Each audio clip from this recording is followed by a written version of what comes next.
नमस्कार, आप देख रहे हैं न्यूज इंडिया। आपके साथ मैं हूं अभिषेक। तमाम उठापटकों के बाद लोकसभा चुनाव से पहले INDIA गठबंधन के लिए उम्मीद की एक किरण दिखाई दे रही है। उत्तर प्रदेश के दो लड़के एक साथ आ चुके हैं और सूत्रों के हवाले से खबर है कि राजधानी दिल्ली में भी आप और कांग्रेस के बीच सीट शेयरिंग का फॉर्मूला तय हो गया है। दिल्ली के साथ ही दोनों पार्टियों के बीच हरियाणा और गुजरात में भी डील पक्की हो गई है। खबर है कि कांग्रेस हरियाणा में आपको 1 सीट और गुजरात में 2 सीट दे सकती है। 2019 के लोकसभा चुनाव में बीजेपी ने दिल्ली की सभी 7 सीटों पर जीत दर्ज की थी। आप और कांग्रेस के एक होने से लोकसभा चुनाव में बीजेपी की सेहत पर कितना असर पड़ेगा, ये तो वक्त बताएगा। लेकिन सबसे पहले एक रिपोर्ट आपको दिखाते हैं, फिर चर्चा इसी मुद्दे पर।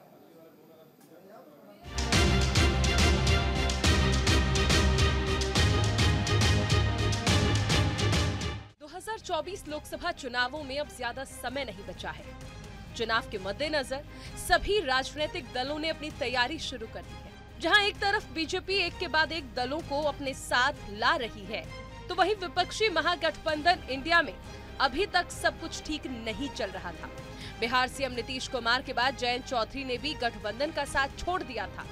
बीजेपी ने गठबंधन पर सवाल उठाना शुरू कर दिया था और ऐसे कयास लगाए जाने लगे कि लोकसभा चुनाव में एक बार फिर सभी दल एकला चलो की नीति पर ही चुनाव लड़ेंगे।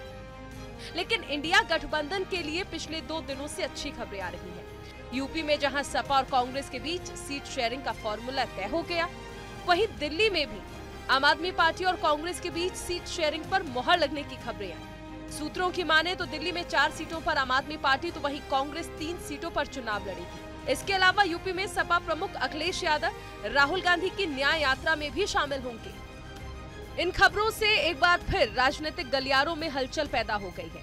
अब सवाल उठता है कि इंडिया गठबंधन के एक्टिव होने से जीत की रथ पर सवार बीजेपी पर कितना असर पड़ेगा। न्यूज इंडिया के लिए आदित्य झा की रिपोर्ट।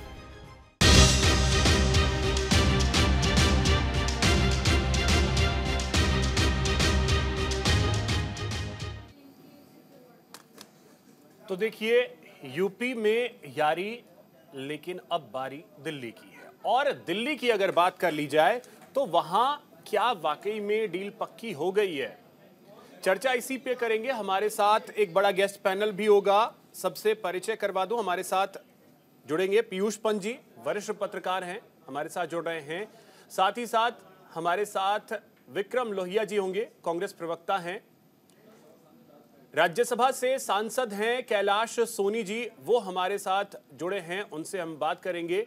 अनमोल पवार जी हमारे साथ हैं, प्रवक्ता हैं आम आदमी पार्टी के। अनमोल जी, बहुत स्वागत आपका न्यूज इंडिया के इस मंच पर, जहां पे हम चर्चा आज करने वाले हैं कि यूपी में तो यारी है, लेकिन क्या दिल्ली की बारी जो है वो तय हो गई है। सबसे पहले कैलाश जी के पास वक्त कम है, उनसे चर्चा करेंगे और उसके बाद फिर इस चर्चा को ओपन करेंगे। कैलाश जी, बहुत स्वागत आपका न्यूज इंडिया के इस मंच पर। जी बोलिए सर, 2024 की लड़ाई कितनी आसान लग रही है? ये तो आप भी महसूस कर रहे होंगे। हिंदुस्तान के इतिहास में आजादी के बाद पॉलिटिकल सिनेरियो बदला है। हमें याद नहीं आता, हम 50 साल से राजनीति में सक्रिय हैं। राजनीति टोटकों से हट करके, राजनीति नारों से हट करके, राजनीति इशू बेस्ड हुई है, राजनीति विकास आधारित हुई है। अब जनता की रिक्वायरमेंट काम हो गई है। पहली बार हिंदुस्तान भर के आदमियों ने भारत सरकार को चलते हुए देखा है और अनुभव किया है। और सबसे बड़ी बात हम आपको बताना चाहते हैं, कोई जमाना था आल वर्सेस कांग्रेस, अब जमाना है आल वर्सेस मोदी। लेकिन मोदी जी को कोई भी इसलिए मीट आउट नहीं कर पाएगा कि इनके कोई जन सरोकारों पे इनके कोई इश्यूज नहीं है। इनका जो अलायंस है वो मुद्दा आधारित नहीं है। इनका जो अलायंस है वो सत्ता आधारित है। केवल कुर्सियों के लिए इतनी मतभिन्नताओं के बाद हमें कैसे भी सामने वाले को गिराना है, लेकिन जनता अब नादान नहीं है। हम आपके माध्यम से बताना चाहते हैं कि हमारा लोकतंत्र न केवल जवान नहीं, लेकिन एक जो फॉर्मूला था, एक प्राप्त कर चुका है। कैलाश जी, एक फॉर्मूला जो नीतीश कुमार का था कि बीजेपी के कैंडिडेट के खिलाफ हर सीट पर ऑपोजिशन का सिर्फ एक कैंडिडेट होगा। अगर वो स्थिति बनती है जो INDIA अलायंस है, तब तो आपके लिए मुश्किलें बढ़ जाएंगी। बिल्कुल नहीं बढ़ेंगी। आप क्या हिंदुस्तान भर का आदमी समझ गया है कि एक ऐसा इंसान, आजादी के बाद इस आचरण का इंसान, एक वो इंसान जो हिंदुस्तान की व्यवस्थाएं बदलना चाहता है, वो व्यवस्थाएं, और इस आदमी का कोई पर्सनल एजेंडा नहीं है। हिंदुस्तान भर के सारे नेताओं के पर्सनल एजेंडा है, और इनकी जनप्रियता आपके माध्यम से हम बताना चाहते हैं कि पार्लियामेंट के इनके अलोकतांत्रिक कनेक्टमेंट के कारण लास्ट में 100 से अधिक पार्लियामेंट मेंबरों को निष्कासित किया। हिंदुस्तान भर में क्या तूफान आ गया। पुराने जमाने की यदि बात करें तो एक बूढ़ा लोकनायक जयप्रकाश नारायण, हमारे आचार्य कृपलानी, हमारे ऐसे मान्यता प्राप्त नेता थे कि यदि किसी को छू देते तो हिंदुस्तान में प्रलय आ जाता। तो हम बताते हैं ये पूरी तरह से निकनेम्ड हो चुके हैं। इनका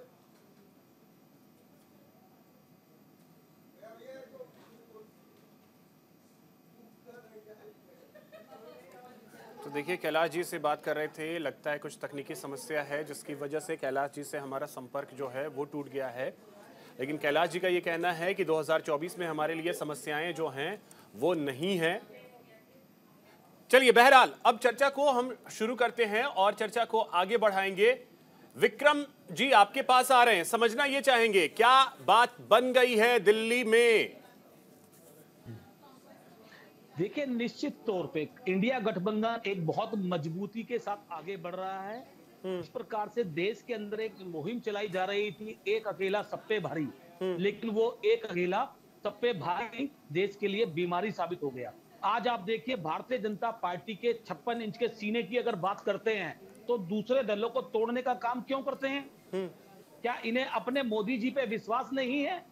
पहली बात, मैं आपसे भी एक गुजारिश करना चाहूंगा कि जिस प्रकार से अगर अभिषेक के नाम को मैं ए अलग कर दूं, बी अलग कर दूं, या चाहे अभिषेक को डिवाइड करके बोलूं तो मुझे आपको आपत्ति होगी। तो इंडिया गठबंधन को आप INDIA इंडिया होता है, उसको आप डिवाइड ना करें। गठबंधन का नाम इंडिया गठबंधन है, क्योंकि जिस प्रकार से पहले इन्होंने घमंडिया कहा, फिर इन्होंने इंडिया को घमंडिया कहा, फिर इन्होंने इंडी कहा, ये क्या तरीका है? इससे पता चलता है कि बौखलाहट है। नेताओं के साथ साथ मीडिया में भी बौखलाहट है।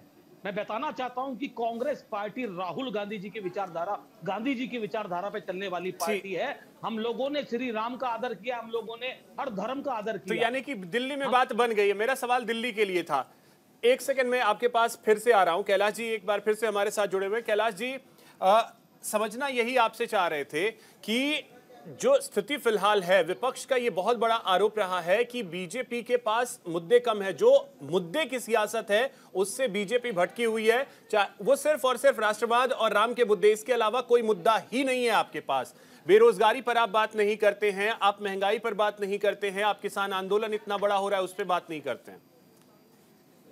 हम ये कहते हैं कि इस पे अलग से डिबेट कराओ कि आजादी के बाद से हिंदुस्तान के किसान को, अरे इस कांग्रेस को शर्माना चाहिए कि हमारे ऊपर लेवी लगा के 60 साल तक सस्ते में अनाज खरीद के उस पे मुनाफा कमाने का काम, राशन दुकानों से भेजने का काम कांग्रेस ने किया।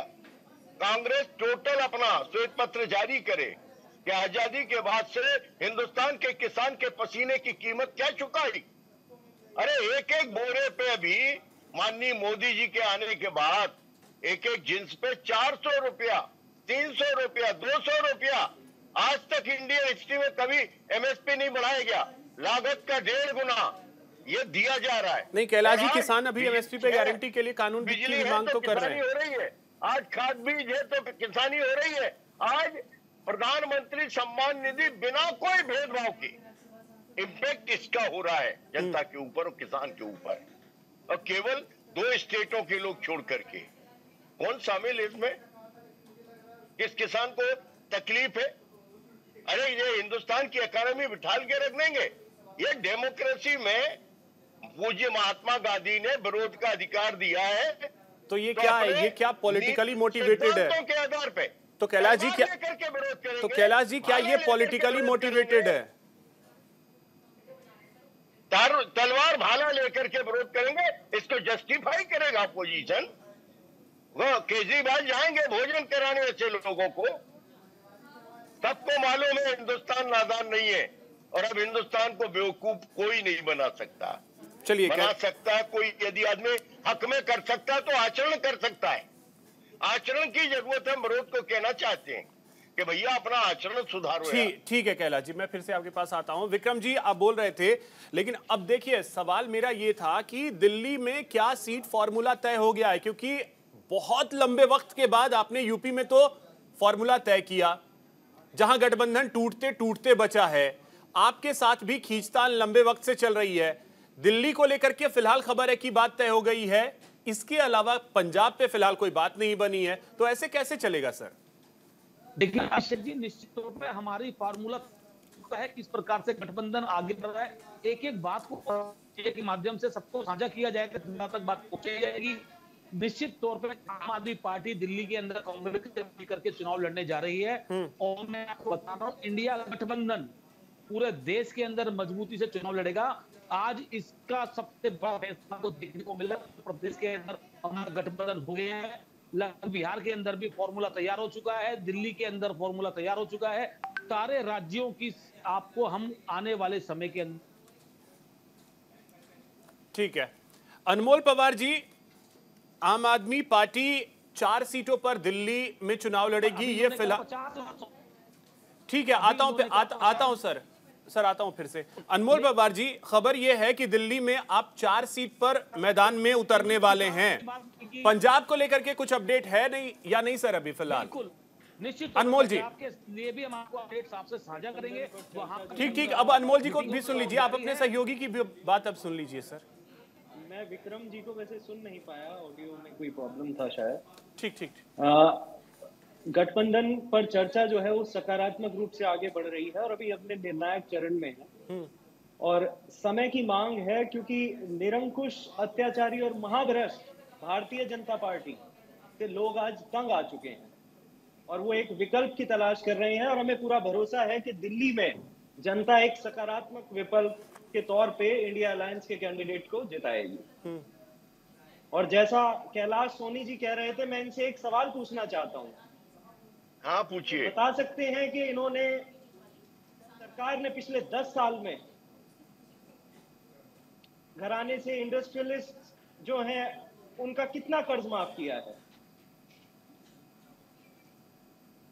इनको कर्जा किसने दिया था, ये सवाल हमारा आपसे है। आप मेरे सवाल का जवाब दीजिए। आपकी सरकार ने पिछले 10 साल में 60 साल वाली हुकूमत इनके साथ चलती रही। अभी इनकी जो स्टेटें हैं, आपकी कलकत्ता में कितने काम दिए जिनके नाम आप लेते हो? और भाई साहब मैं आपको बता देता हूँ, अरे सच्चाई सुन सके तो सुन लो। आपकी सरकार ने पिछले 10 साल में, भारतीय जनता पार्टी की सरकार ने 7 लाख करोड़ रुपए का कर्ज माफ किया है। जुमलेबाजी से काम नहीं चलेगा। अनमोल जी मेरा, कैलाश जी ठीक, अनमोल जी मेरा सवाल ये था, क्या फॉर्मूला तय हुआ है पंजाब में या नहीं? सर आपका फॉर्मूला तय हुआ पंजाब में या नहीं फिलहाल? नहीं, क्योंकि आपके मुख्यमंत्री ने, पंजाब के मुख्यमंत्री ने यह क्लियर कर दिया था कि पंजाब में अकेले हम चुनाव लड़ेंगे। पंजाब की कांग्रेस की इकाई ने और आम आदमी पार्टी की इकाई ने जनता से बात करके, अपने संगठन में चर्चा करके इस बात पे सहमति बनाई थी कि वो अकेले चुनाव लड़ेंगे और आला कमान भी इस पे जो है संतुष्ट है। तो पंजाब में कांग्रेस को सीट देंगे या नहीं? जैसा बताया कि दोनों ही पार्टी की इकाइयों का ये मानना है कि हमें वहां पे चुनाव अलग लड़ना चाहिए और हमें उसका सम्मान करना चाहिए। तो सर ये कैसे, मतलब दिल्ली में आप साथ चुनाव लड़े, पंजाब में आप अलग चुनाव लड़े, मतलब ये कैसे? जनता तो पूरी तरीके से कंफ्यूज हो जाएगी कि जनता करेगी फिर क्या? जनता तो इस बात से अवगत है कि उन्हें किसे चुनना है। जनता इस बात से विधानसभा में भी अवगत थी कि उन्हें पंजाब में किसे सत्ता देनी है, दिल्ली में किसे सत्ता देनी है। बिल्कुल, वो विधानसभा का चुनाव था। अब लोकसभा का चुनाव में एक स्टेट में आप साथ लड़े, दूसरे स्टेट में आप अलग अलग लड़े। मतलब ये पीयूष पंत जी, ये लॉजिक मैं जरा सा आपसे भी समझना चाहूंगा। इस गठबंधन के अस्तित्व को जरा सा अगर आप समझा पाए कि इस गठबंधन का अस्तित्व क्या कहता है। अब अगर एक राज्य में दो पार्टियां हैं, अलग अलग लड़ रही हैं, दूसरे राज्य में साथ लड़ रही हैं, जनता क्या करेगी? सर, पंजाब में ही अभी हमने 2 दिन पहले। सर अनमोल जी, अब एक सेकंड रुक जाइए, पीयूष जी से मेरा सवाल था। अभिषेक, देखिए गठबंधन का जो पूरा समीकरण होता है, और खासकर अगर आप सीट शेयरिंग की बात करिए तो बहुत कॉम्प्लेक्स होता है, क्योंकि जो पार्टियां हैं, जो रीजनल पार्टीज हैं, उनका एक अपना वजूद होता है उन राज्यों में, और वहाँ उनका परफॉर्मेंस अच्छा रहता है। उसके आधार पे वो चाहती हैं कि उनको जो शेयरिंग में उनको एक बड़ा हिस्सा मिले। तो ये दिक्कतें होती हैं, और ये दिक्कतें लगातार जो है इंडिया गठबंधन के समक्ष भी आती रही हैं। वो देखिए, इसमें 2-3 चीज़ें हैं, जैसे कि पहले हर पार्टी कहती है कि हम तो अकेले लड़ेंगे, क्योंकि ताकि एक वेटेज लेने के लिए वो, ताकि एक बार्गेनिंग पावर उनको मिले और वो अपने प्रभुत्व को उस राज्य विशेष में दिखा सके उसके आधार पे। हालांकि ये भी होता है कि देखिए, जो पार्टी अगर राज्य में सत्ता में है, ज़रूरी नहीं है कि लोकसभा में वो क्षेत्रीय दल जो है उसको जो है उतनी सफलता मिले। ये हम बहुत से राज्यों में देख चुके हैं। हमने पिछले बार 2019 के चुनाव में देखा, राजस्थान में देखा हमने, मध्य प्रदेश में देखा हमने, छत्तीसगढ़ में देखा हमने, और यही बात हमने दिल्ली में देखी। आम आदमी पार्टी एक थम्पिंग मेजोरिटी के साथ जो है कि दिल्ली विधानसभा में रही वो, लेकिन लोकसभा की जो 7 सीटों में वो है तीसरे नंबर की पार्टी थी, और दूसरे नंबर की कांग्रेस की पार्टी। तो ये थोड़ा सा विचित्र गणित होता है, तो इसको सुलझाने में मुझे लगता है ये ठीक है। अलायंस अगर कोई है, और वो भी लोकसभा चुनाव के लिए अगर अलायंस है, तो ऐसा नहीं हो सकता ना कि एक स्टेट में साथ, दूसरे स्टेट में अलग अलग। पंजाब में जाकर के आप कांग्रेस के कैंडिडेट के खिलाफ वोट मांगेंगे, दिल्ली में आकर के आप कांग्रेस के कैंडिडेट के पक्ष में वोट मांगेंगे, तो इसे जनता कैसे एक्सेप्ट कैसे करेगी? देखिए अभिषेक, मैंने पहले कहा कि बहुत कॉम्प्लेक्स है ये चीज, लेकिन इसमें एक बात और है कि यहाँ पे सवाल क्या हो रहा है, ये गठबंधन क्यों हुआ है? ये गठबंधन हुआ है भारतीय जनता पार्टी को हराने के लिए। और क्यों हराने के लिए? क्योंकि अगर अलग अलग पार्टियां जो चुनाव लड़ती हैं, तो जो जनता, भारतीय जनता पार्टी के खिलाफ जो जनता का वोट जाता है वो बढ़ जाता है, और उसका एडवांटेज भारतीय जनता पार्टी को मिलता है। या मान ले पहले कांग्रेस थी तो उसको मिलता था, बाकी वोट बढ़ जाते थे, एंटी जो है गवर्नमेंट वोट बढ़ जाते हैं। तो यहाँ पे ये तो मतलब राज्यों में जनता और कंफ्यूज होगी इससे। प्रशांत जी, जैसे पंजाब में भाजपा बहुत स्ट्रांग नहीं है, तो वहाँ एंटी, यही देखिए बंगाल में भी यही स्थिति बन रही है कि जो बीजेपी के खिलाफ जो उस सरकार के खिलाफ वोट बीजेपी पे न चला जाए, दूसरी पार्टियों के पास जाए, इसके वजह से एक इस तरह का इक्वेशन बनाया जा रहा है। क्योंकि ये जो फॉर्मूला है वही अगर जनता समझेगी नहीं तो फिर वोट करेगी किसे? प्रशांत जी, अगर यही फॉर्मूला चला तो फिर ये तो आपके लिए बल्ले बल्ले वाली स्थिति बन जाएगी। देखिए, हम लोग तो पहले से ही कह रहे थे कि ये जो अलायंस इन लोगों ने बनाया है, अलायंस कहीं चल नहीं पाएगा। अभी भी कहीं कोई इस तरह की, उत्तर प्रदेश के अलावा छोड़ करके कहीं कोई इस तरह का आधिकारिक रूप से घोषणा नहीं हुई है। और कुछ दिनों पहले आम आदमी पार्टी ने भी घोषणा की थी कि हम दिल्ली में तो कांग्रेस को 1 सीट देंगे, और जिस हिसाब से इनका प्रदर्शन रहा विधानसभा चुनाव में, और उस आधार पर हमें गुजरात में 8 सीटें मिलनी चाहिए। अभी बातें हो रही हैं, इस तरह कहीं कोई गठबंधन की बात नहीं है। अगर गठबंधन हो भी जाता है तो दिल्ली में तो भारतीय जनता पार्टी को पिछली बार 57% वोट मिला था। अगर अलायंस 2 पार्टियां कर भी लेते तो उससे हमें कोई विशेष अंतर नहीं पड़ने वाला है। उत्तर प्रदेश में कांग्रेस 6% नहीं, लेकिन पिछली बार वोट बंटे थे, पिछली बार वोट बंटे थे। कांग्रेस और आपके वोट अलग अलग थे, इस बार अलग अलग नहीं होंगे। देखिए, जब गठबंधन हो जाएगा तब उससे बात करेंगे। अभी तो देखिए, अब से की हाइपोथेटिकल बातें हैं। बाकी अगर साथ भी लड़ते हैं, उत्तर प्रदेश में भी हमने देखा, देश का सबसे बड़ा गठबंधन समाजवादी पार्टी, बसपा और लोकदल का हुआ था। परिणाम क्या रहे हैं सभी को पता है। एक बार गठबंधन हो जाए कि दोनों, देखिए आम आदमी पार्टी कांग्रेस का विरोध करके ही निकली है, तो ये सारी जो है बेमेल पार्टियां, तेल और पानी का तो मेल हो नहीं सकता। जितनी भी अलायंस के साथ पार्टियां हैं, सभी लोग कहेंगे कांग्रेस विरोध पर ही उपजी हैं, तो बहुत लंबे समय तक वो साथ रहेंगी, रह पाएंगी, ये तो भविष्य के गर्भ हैं। लेकिन जब अगर गठबंधन हो जाएगा, ऑफिशियली अलायंस हो जाएगा, जब नॉमिनेशन हो जाए तब देखा जाए क्या, तो उस पर बात की जाएगी। चलिए ठीक है, गठबंधन होता है, नॉमिनेशन होता है, बाकी सारी चीजें तो आगे की बात है। लेकिन फिलहाल जो हमारे पास सूत्रों के हवाले से खबर है कि दिल्ली में फॉर्मूला तय हो गया है। चर्चा जारी रखेंगे एक छोटे से ब्रेक के बाद। ब्रेक के बाद एक बार फिर से आप सभी का स्वागत है। तो उत्तर प्रदेश में कांग्रेस और सपा का अलायंस हो चुका है, सीटों का बंटवारा हो चुका है। क्या यूपी के बाद अब बारी दिल्ली की है? दिल्ली में भी क्या फॉर्मूला सेट हो गया है? चर्चा इसी पे हम कर रहे हैं। हमारे साथ एक बड़ा गेस्ट पैनल भी है। सभी का एक बार फिर से मैं स्वागत करता हूं और कैलाश जी आपके पास आ रहा हूं। देखिए, बीजेपी के लिए चुनौतियां तब हमेशा रही हैं जब 1-to-1 फाइट होता है। वोटों का बिखराव जैसे ही अलग अलग पार्टियों के साथ होता है, बीजेपी को फायदा होता है। और अगर विपक्ष का वोट इंटैक्ट हुआ तब तो आपके लिए वाकई में चुनौती होगी। देखिए, मैंने पहले से कहा है कि बहुत भ्रम में है सारे लोग, और ये अहंकार नहीं होना चाहिए कि सब हम जानते हैं। देखिए, आजादी के बाद वर्तमान फेज में इतना लोक शिक्षण हो चुका है, सोशल मीडिया इतनी बड़ी ताकत बन चुका है। और तीसरी बात जो मैंने कही कि जनता अपने हितों को पहचानने लगी है, और इसलिए ये वोट जो है पोलराइज हो रहा है। लोगों को अपने हितों का ज्ञान है, और आपको ऐसा आदमी मिल गया, प्रकृति प्रदत्त ऐसा नेतृत्व मिला जिसका कोई पर्सनल एजेंडा नहीं है। एवरीथिंग, जो कुछ भी है जीवन का एक एक क्षण, और इतने आईक्यू के साथ सब समाज के लिए, जो कमिटेड है समाज और राष्ट्र के लिए। कैलाश जी, वो सारी चीजें हैं। और दूसरी बात जो आप बता रहे हैं, हाँ, इनका पोलराइजेशन। लाफ्टर शो में नहीं बैठे। अनमोल जी एक सेकेंड। कैलाश जी, वो सारी चीजें सही है, लेकिन आप देखिए कर्नाटक में 1-to-1 फाइट होता है कांग्रेस से, वहां आपको हार मिलती है।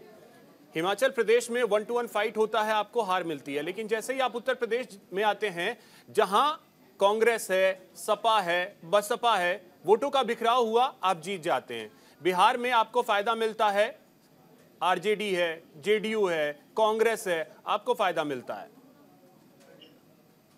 इसके बाद थोड़ा और आगे बढ़िए कि फिर मध्य प्रदेश आता है, फिर छत्तीसगढ़ आता है, फिर राजस्थान आता है। देखिए, फेज जो है धीरे धीरे बढ़ रहा है। सारी जनता में कॉन्शियसनेस बदली है, और हम ये पूछना चाहते हैं कि ये अलायंस किस बात के लिए, ये अलायंस किस बात के लिए, कौन सा इशू है? विक्रम जी, मुद्दों के आधार पे अलायंस बनता है। अलायंस केवल हराने के लिए अलायंस। आ रहा हूं विक्रम जी, आ रहा हूं आपके पास। अनमोल जी रिप्लाई करना चाह रहे हैं, ये गठबंधन किस लिए? भारतीय जनता पार्टी के द्वारा नियुक्त अमीर मसीह ने कैमरे पे लोकतंत्र की हत्या की है, ये माननीय उच्च न्यायालय का कहना है। अरे शर्म आना चाहिए यार, इमरजेंसी लगाने वाले लोग सरकार और लोकतंत्र की हत्या की बात करते चुनी गई थी, उसने आज जुडिशरी में कितना विश्वास है कांग्रेस को? सुप्रीम कोर्ट के 3 जजेस को सुपरसीड करके साल से निर्णय ले कांग्रेस जुडिशरी की उसके मौलिक अधिकार सीजीआई के खिलाफ ये महाभियोग सरकार से आज्ञा लेनी पड़ रही है। ये कपिल सिब्बल बात के ज्यादा किसानों ने हमारे हक में, लेकिन आपकी भारतीय जनता पार्टी की सरकार, जिसमें नरेंद्र मोदी जी ने कहा था कि 2014 में सबको एमएसपी का दाम मिलना चाहिए, 10 साल हो गए आज तक अपना वादा पूरा नहीं किया। अनमोल जी अरे अब शर्म करो, इतने दाम ठीक है सर, एक कैलाश जी और अनमोल जी एक सेकंड। अनमोल देखिए, दलहन के मामले में आज अपन आत्मनिर्भर क्यों हुए? अनमोल जी आज पैदावार का जो रिकॉर्ड है, बिजली मिल रही इसलिए हुए, आज सम्मान निधि मिल रही है, आज जो माफी वाला फेज नहीं ठीक है कैलाश जी ठीक है, उनको जिंदा रहना है। ठीक है, किसानों के मुद्दे पे हम डेली चर्चा कर रहे हैं, आज जरा इस मुद्दे पे हैं तो इसी मुद्दे पे रहते हैं। अनमोल जी एक चीज है, अब देखिए आप आम आदमी पार्टी जो है आप वो बनी ही थी कि हम भ्रष्टाचार के खिलाफ हम एक नई सोच के साथ राजनीति में आए हैं, वो सोच कहां अब रह गई सर? सोच का प्रमाण जो है वो जनता। कैलाश जी एक सेकंड, कैलाश जी एक सेकंड, हाँ अनमोल जी कहां वो सोच कहां रह गई? उस सोच का प्रमाण जनता हर विधानसभा चुनाव में अपने मत के अधिकार से दे रही है।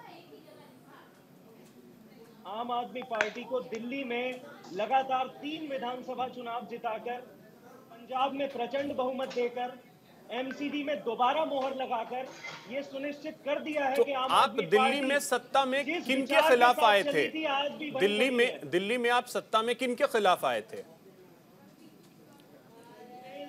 सत्ता में हम जनता के मुद्दों को लेकर आए थे कि जनता को फ्री शिक्षा, फ्री स्वास्थ्य, शीला दीक्षित की सरकार पे मूलभूत सुविधाएं, शीला दीक्षित की सरकार पे कितने संगीन आरोप लगाए थे? आरजेडी को लेकर के कितने आरोप आपने लगाए? आज आप उन्हीं के साथ खड़े हैं तो जनता तो आपसे सवाल पूछेगी ना कि आप तो कुछ बोल करके आए थे और कर कुछ रहे हैं। जी आज पार्टी हित से ऊपर राष्ट्रीय हित है। अच्छा, की मांग है। पार्टी खुले में लोकतंत्र की हत्या कर रहे हैं, संविधान की हत्या कर रहे हैं, सारी जांच एजेंसियों को अपने कब्जे में लेके ऑपोजिशन पार्टीज के नेताओं को टारगेट कर रहे हैं। आज उससे बचने की जरूरत है, इस देश को बचाने की जरूरत है। ठीक है, मतलब आप लोकतंत्र को बचाने के लिए अपने सिद्धांतों पे उसी तरह खड़ी हुई है जिस दिन उसका गठन हुआ। नहीं तो फिर ये तो सिद्धांतों से समझौता हुआ ना कि जिनको आप भ्रष्टाचारी कह रहे थे आज उन्हीं के साथ हैं। कैलाश जी से भी इसका आपको जवाब पूछना चाहिए कि मोदी जी जिस तरह से स्टेज पे खड़े होकर कहते थे कि अजीत पवार ने 70,000 करोड़ का घपला किया, हेमंत बिस्वा शर्मा के खिलाफ इन्होंने बुक निकाली थी, आदर्श ज्ञान के घोटालेबाज को राज्यसभा में भेजते हैं। बीजेपी और सर देखिए आम आदमी पार्टी की स्वीकार्यता इसी आम आदमी पार्टी की स्वीकार्यता तो इसीलिए बढ़ी ना कि आम आदमी पार्टी एक साफ सुथरी छवि के साथ मैदान में आई है जो उन तमाम पार्टियों से अलग है जो बात सिर्फ करते हैं। आम आदमी पार्टी बात भी करती है और करके भी दिखाती है, लेकिन अब अगर आप जो बात करते थे उसी से अगर उलट आप खड़े हो जाएंगे तब तो लोग सवाल पूछेंगे। आम आदमी पार्टी ही केवल एकमात्र ऐसी पार्टी है देश में जो काम के बल पे वोट मांगती है, जो हर चुनाव से पहले जनता को कहती है कि 5 साल पहले जो वादे करे थे हमने आपसे, अगर हमने वो वादे पूरे किए हैं तो आप हमें वोट दीजिए। लेकिन आपने लालू यादव को जीवन भर गाली दी, आपने कांग्रेस को गाली दी, अब उन्हीं के साथ मंच साझा करेंगे तो फिर क्या होगा? चुनाव में विक्रम जी रिप्लाई करना चाह रहे थे, अब आपके पास आ रहे हैं। विक्रम जी रिप्लाई कीजिए, आप बोलना चाह रहे थे, बोलिए, फिर मैं आपसे सवाल लेता हूं। देखिए मैं बताना चाहता हूं कि जिस प्रकार से प्रधानमंत्री जी बहुत बड़ी बड़ी सभाओं में चिल्लाया करते थे शुभेंदु अधिकारी के लिए, अजीत पवार के लिए, जिस प्रकार से वो चिल्लाया करते थे नारायण राणे के लिए, हेमंत बिस्वा के लिए, प्रधानमंत्री जी ने भी जो 2014 में सरकार बनाई थी तो झूठे आरोप लगा करके बनाई थी कि हम भ्रष्टाचार के खिलाफ आ रहे हैं, परंतु सबसे बड़े भ्रष्टाचारी जो लोगों को हम नहीं कह रहे वो भ्रष्टाचारी थे, प्रधानमंत्री जी ने इनको भ्रष्टाचारी कहा, प्रधानमंत्री जी ने ठप्पा लगाया, भ्रष्टाचारी की मोहर लगाई और फिर अपनी पार्टी जो उनको जगह दी और मुख्यमंत्री और मंत्री और केंद्रीय मंत्री बनाने का काम किया। तो इसका मतलब प्रधानमंत्री जी उन भ्रष्टाचारियों को साथ लेकर के चलते हैं तो उनसे उनकी मिली हुई सांठगांठ है।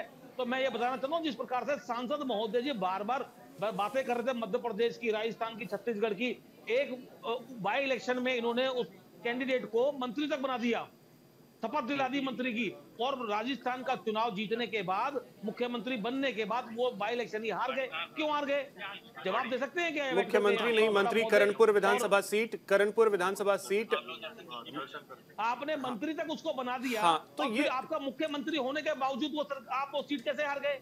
नहीं तो इसका आशय क्या हुआ? मतलब इसका आशय, क्योंकि 3 स्टेट में सरकार तो उन्होंने बनाई और आपको डिफीट किया, आप ही को उन्होंने शिकस्त दी। वही कहना चाहता हूं कि 3 राज्यों में सरकार आपने बनाई और एक बंदे को आपने, तो क्या आपको लगता है कि एक उपचुनाव जो हुआ करणपुर विधानसभा सीट का, उसका असर लोकसभा चुनाव पे पड़ेगा? नहीं, मैं आपको उसका असर पड़ेगा। मैं आपको बताता हूं। आप देखिए, भारत के मुख्य न्यायाधीश को चीफ इलेक्शन कमिश्नर चुनने की प्रक्रिया से बाहर कर दिया गया। तो क्या दर्शाता है ये कि प्रधानमंत्री जी को इतना डर है अंदर से कि चीफ इलेक्शन कमिश्नर भी मेरा ही होना चाहिए, मेरे इशारों पे काम करने वाला होना चाहिए, मेरा तोता होना चाहिए। उनको लग रहा था कि पारदर्शिता के साथ वो भारत के मुख्य न्यायाधीश उनके पक्ष में फैसला दें। ठीक है प्रशांत जी, क्या मतलब लोकतंत्र की आप लोग तो हत्या किए जा रहे हैं प्रशांत उमराव जी। अभिषेक भाई, इशारा समझिए कि जिस प्रकार से ये ईवीएम के अंदर खेल खेलना चाह रहे हैं प्रधानमंत्री जी। अच्छा सर, एक चीज बताइए, फिर ईवीएम पे आ गए। 400 पार इन्हें कैसे शुरुआत आपने मीडिया से की थी, अब ईवीएम पे आ गए। ईवीएम के लिए सर चुनाव आयोग ने बुलाया था ना सर। चाहता हूँ, आज दिग्विजय सिंह जी को क्यों अरेस्ट किया गया? आज दिग्विजय सिंह जी को क्यों जंतर मंतर से अरेस्ट किया गया? अगर वो ईवीएम के खिलाफ प्रोटेस्ट कर रहे हैं तो उनको करने देना चाहिए था। सरकार की मंशा क्या, कोई प्रोटेस्ट भी ना करे? प्रोटेस्ट आप कीजिए सर, प्रोटेस्ट कीजिए। यही तो पूरे देश की जनता चाहती है कि विपक्ष मजबूत हो, आप सड़कों पे उतरिए। यही तो पूरे देश की जनता चाह रही है। करने दीजिए ना गिरफ्तार, बहुत मजबूत है राहुल गांधी जी, करने दीजिए ना गिरफ्तार। गिरफ्तार करके ही क्या हो जाएगा? ठीक है प्रशांत उमराव जी, मतलब आप लोकतंत्र की हत्या पे हत्या किए जा रहे हैं। मतलब अब मैं आपसे पूछना चाहता हूं कि अब तो लोकतंत्र मर चुका होगा, इतने दिन से हत्या कर रहे हैं आप लोग। देखिए, कांग्रेस पार्टी के आज की डेट में बड़ी कंफ्यूज पार्टी है। कांग्रेस पार्टी के आरोपों पर कांग्रेस पार्टी जनता भी विश्वास नहीं करती है। अगर भारतीय जनता पार्टी भी उनके आरोपों को गंभीरता से नहीं लेती है। आप सर सुन लीजिए, विक्रम जी प्लीज सुन लीजिए। दुरुपयोग कर रहे हो जो कि उचित नहीं है। विक्रम जी सुन, सरकारी संस्थाओं का दुरुपयोग नहीं करना चाहिए। अगर आप अपनी सरकार की खूबियां बताएं, हमने ये काम किया है। आप दूसरी दलों को तोड़ने का, मरोड़ने का, उनको दल ज्वाइन कराने का, भाई जनता हमको वोट दे रही है, आपको नहीं वोट दे रही है। रवैया छोड़ दीजिए। जनता वोट नहीं देती तो ईवीएम खराब हो जाती है। आप कर्नाटका, तेलंगाना और हिमाचल में मैंने आपसे पूछा कि बाई इलेक्शन का चुनाव कैसे हार गए? जो आपका मंत्री बन गया था बाई इलेक्शन में, उसको आपने चुनाव जीते बिना मंत्री बना दिया, वो चुनाव हार गया। कैसे हार गया? राम का भी अपमान करते हैं, भगवान राम का अपमान करते रहे। अब सुन लीजिए प्रशांत जी, हाँ निमंत्रण मिला, उसको भी आपने ठुकरा दिया लिखित के। इस तरीके से आप लोग मोदी विरोध में इतना हिंदुओं के घृणा से भर गए। आपके नेता दिग्विजय सिंह लगातार अभी भी राम मंदिर के विरोध में बयान दे रहे हैं, लगातार भड़काने काम कर रहे हैं हिंदू और मुसलमानों को। ये कांग्रेस पार्टी का असली चरित्र नहीं। लेकिन प्रशांत जी, राम मंदिर कोई मुद्दा तो नहीं हो सकता, राम मंदिर चुनावी मुद्दा तो नहीं हो सकता है ना? या राम मंदिर पे ही इस बार प्रधानमंत्री जी, या राम मंदिर पे ही इस बार का चुनाव? देखिए, मुद्दा तो विकास है, लेकिन जो जिस तरीके से कांग्रेस पार्टी का चरित्र है, जब लोग जीतते हैं तो हर बहुत शहीदों के नाम पे वोट मांगना उचित है क्या? शहीदों के नाम पे अरे भैया, आप बाबरी पे मांगिए ना। आप बाबरी पे मांगिए, इटली पे मांगिए, हम तो नहीं मांग रहे हैं। अरे हम बाबरी पे ना, आपके नेता दिग्विजय सिंह लगातार राम मंदिर के विरोध में बयान दे रहे हैं। आपके नेता दिग्विजय सिंह लगातार राम मंदिर के विरोध में, परसों वीडियो आया है, दिग्विजय सिंह राम मंदिर के विरोध में क्यों बयान दे रहे हैं? दिग्विजय सिंह राम मंदिर के विरोध में क्यों बयान दे रहे हैं? दिग्विजय सिंह राम मंदिर के विरोध में क्यों बयान दिया उन्होंने परसों? जाति का सहारा क्यों? हमारा तो होता है विकासी नारा। दिग्विजय सिंह राम मंदिर का क्यों विरोध कर रहे हैं आज भी? कांग्रेस पार्टी ने क्यों राम मंदिर का विरोध कांग्रेस पार्टी ने कभी नहीं किया? आप लोगों ने क्यों ठुकराया? कांग्रेस पार्टी राम मंदिर हमने क्यों नहीं की? आप लोगों ने लिखित में क्यों ठुकराया? ठीक है विक्रम जी, लेकिन राम मंदिर बना, कांग्रेस पार्टी क्यों नहीं वहां पर गई? आप लोग लगातार हिंदुत्व का काम कर रहे हैं। कांग्रेस पार्टी ने हिंदुओं पर जजिया टैक्स लगाया। कांग्रेस पार्टी ने हिंदुओं पर जजिया टैक्स लगा दिया है। कर्नाटका में कांग्रेस ने जजिया टैक्स लगा दिया 10%। कांग्रेस पार्टी ने जजिया टैक्स लगा दिया हिंदुओं पर 10%। अरे राम, आपने हिंदुओं पर 10% टैक्स लगाया है। भगवान श्री राम पूरे देश के राम है, आपके राम है क्या? हम राम के वंशज हैं। भारतीय जनता पार्टी के राम नहीं है, देश के पूरे हिंदुस्तान के पूरे संसार के राम है। आपका राम है, लग क्या रहा है बीजेपी का? अरे बीजेपी का राम है, आपको क्या लेना? कांग्रेसी जो है बाबर के वंशज है, हम राम के वंशज हैं। अब राम के लिए बोलेंगे कांग्रेस पार्टी राम के वंशज पूरा संसार है, आपका से अकेले वंशज हो? बयान दे रहे हैं। अरे राम के राज में बिटियाओं को नंगा करके मणिपुर में घुमाया जा रहा है, ये राम राज में तो ला रहे हो आप? अरे तो राहुल गांधी तो बलात्कारी है, राहुल गांधी तो बलात्कार का आरोप है। आपका पूरा जो गांधी खानदान भ्रष्टाचार। ठीक है विक्रम जी और प्रशांत जी, अब एक सेकंड सर, अब ठीक है सर प्लीज। आपका नेता बृजभूषण शरण जैसे नेता आप, ठीक है विक्रम जी और प्रशांत जी, अब एक सेकंड वेट सर, अब वेट प्लीज। राम बंसल ब्रिजभूषण शरण जैसे राम बंसल हो सकते हैं। ठीक है सर, अब एक सेकंड सर, विक्रम जी एक सेकंड, प्रशांत जी एक सेकंड, पीयूष जी अब मैं आपके पास आ रहा हूं। समझना ये चाहूंगा कि देखिए गठबंधन की क्या मजबूरी है, जरा ये भी मैं आपसे समझना चाहूंगा। साथ ही साथ ये भी समझना चाहूंगा कि जब गठबंधन इतना बेमेल हो तो फिर इसकी स्वीकार्यता कितनी होगी, और जो फिलहाल पोजीशन आपको दिख रही होगी बीजेपी की, एनडीए की, क्या उससे फाइट करने के लिए ये अलायंस आपको तैयार दिख रहा है? देखिए अभिषेक, जो तैयारी की उम्मीद थी और जो तैयारी होनी चाहिए थी, वो तैयारी तो निश्चित रूप से नहीं है।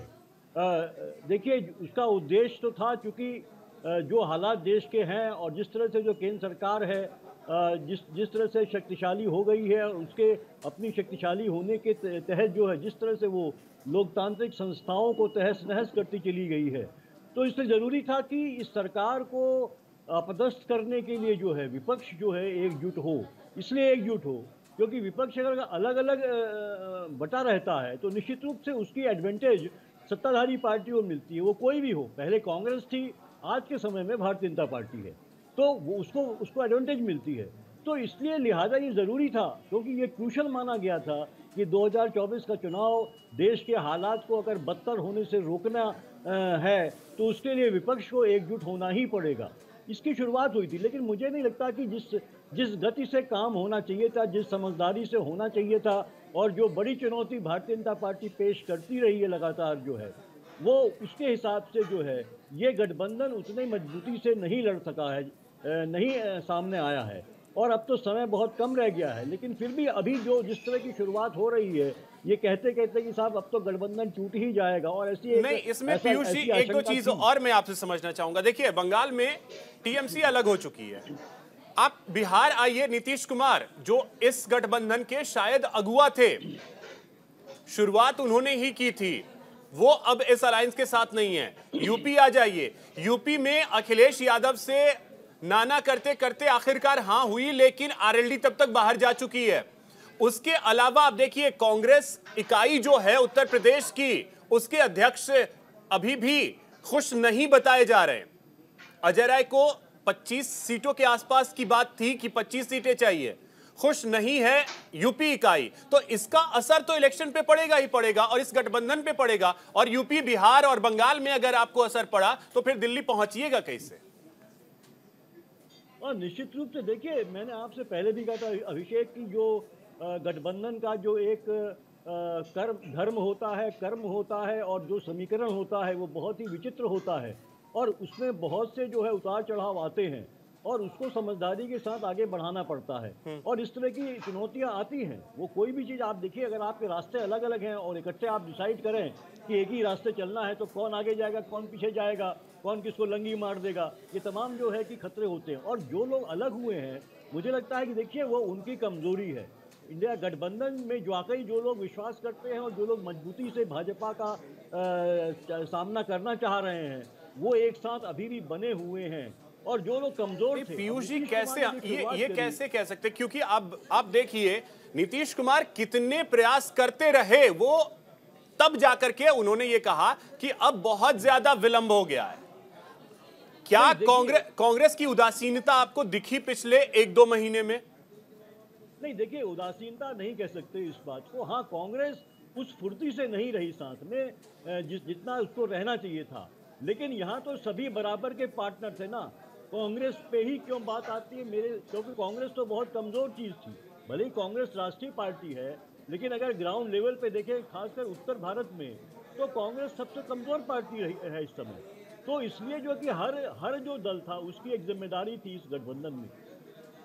तो वही तो तय करना, नीतीश कुमार वही तो तय करना चाहते थे, लेकिन वो तय करने के लिए कांग्रेस, सबसे बड़ी पार्टी तो कांग्रेस है ही, सबसे विपक्षी पार्टी, मुख्य विपक्षी पार्टी है, तो जिम्मेदारी भी तो कांग्रेस को बड़ी निभानी पड़ेगी।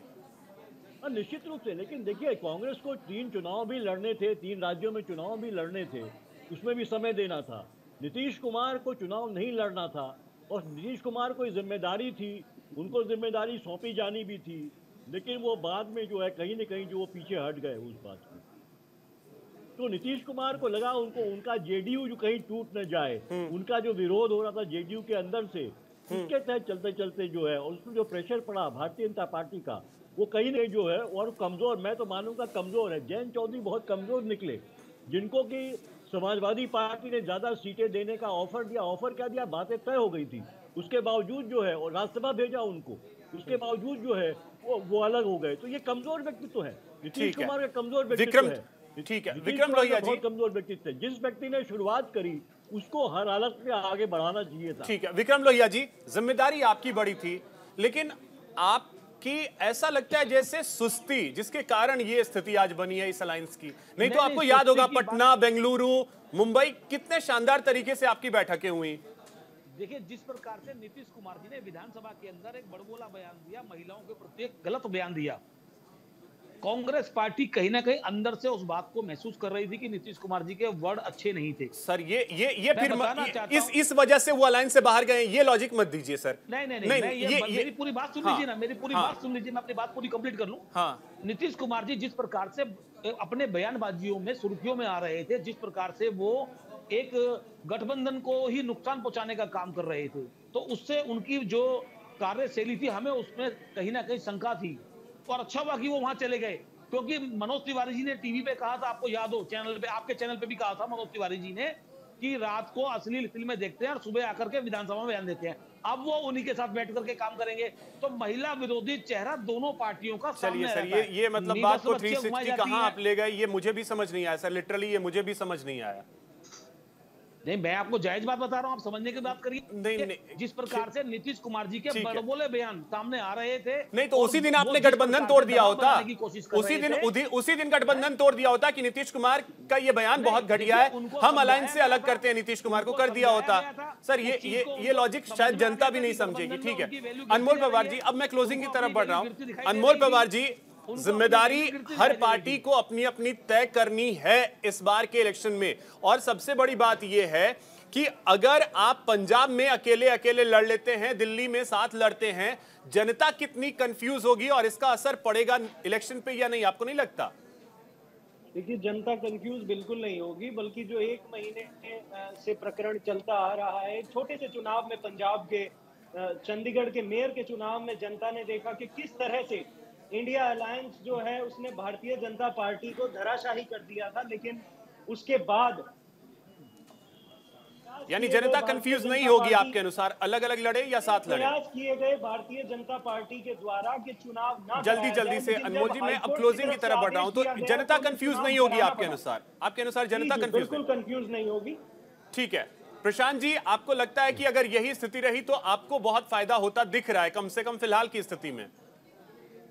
देखिए, हम 400 प्लस नारे के साथ एनडीए के साथ, 370 प्लस भारतीय जनता पार्टी के साथ एक प्रचंड जीत की तरफ, तीसरी बार मोदी जी को प्रधानमंत्री की तरफ बनाने की ओर बढ़ रहे हैं। जनता बिल्कुल क्लियर है किसको क्या वोट देना है। जो हमने विकास काम किए हैं, जो लोगों के जन कल्याण के लिए काम किए हैं, उसके लिए हम लोग लगातार काम कर रहे हैं। जो लोग कंफ्यूज हैं, आज भी कंफ्यूज हैं, उनको जनता ठुकराने काम करेगी। ठीक है Piyush ji, INDIA alliance versus NDA में टक्कर दिख रही है आपको, या अभी भी वो 80-20 या 70-30 वाली स्थिति है? ठीक है सर, अनमोल जी अब वक्त मेरे पास नहीं है, प्लीज सर। देखिए अभिषेक जी, एक स्थिति थी 80 और 20 वाली स्थिति थी, या 70-30 कह लीजिए आप। लेकिन अभी जब से थोड़ा ये उत्तर प्रदेश की जो खबर आई है, जो कल की जो खबर है, समाजवादी और कांग्रेस के बीच में जो एक अलायंस हुआ है, और जो है कि दिल्ली में और गोवा में आम आदमी पार्टी, और इस तरह से जो ये इससे जो है कि कहीं ना कहीं एक थोड़ी सी टक्कर बीजेपी को मिलती हुई दिखाई दे रही है, दिखाई देगी। लेकिन सवाल सबसे बड़ा यूपी में तो 2017 में भी दोनों साथ आए थे, लेकिन उसका असर नहीं दिखा था। फिलहाल इतना ही है सर, वक्त इतना ही है मेरे पास। बहुत शुक्रिया आप सभी मेहमानों का हमारे साथ जुड़ने के लिए, इस चर्चा में शामिल होने के लिए। फिलहाल इतना ही, नमस्कार।